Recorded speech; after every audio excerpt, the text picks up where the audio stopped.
Hello मित्रांनो, तुमच्या Marathi Dick चॅनलवर स्वागत आहे। मी तुम्हाला मराठी डिक चॅनलवर रोज नवीन इंग्रजी शब्द शिकवणार। तर चला समय नष्ट न करता आजच्या व्हिडिओमध्ये शिकूया इंग्रजी शब्द। एन्काउंटर।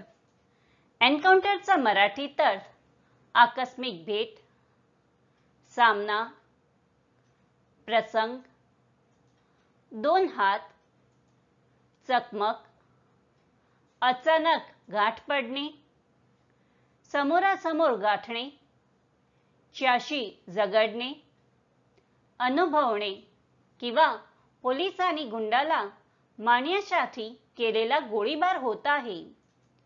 एन्काउंटरला आपण वाक्यात प्रयोग करून बघूया। पहिला वाक्य आहे, I had an encounter with a poisonous snake। दुसरा वाक्य आहे, When did you first encounter these difficulties? तीसरा वाक्य आहे, We encounter so many problems in our work। चौथा वाक्य आहे, We will encounter the enemy at midnight। Friends, व्हिडिओला लाईक, शेअर आणि कमेंट करायला विसरू नका आणि चॅनलला सबस्क्राइब करा। Thank you.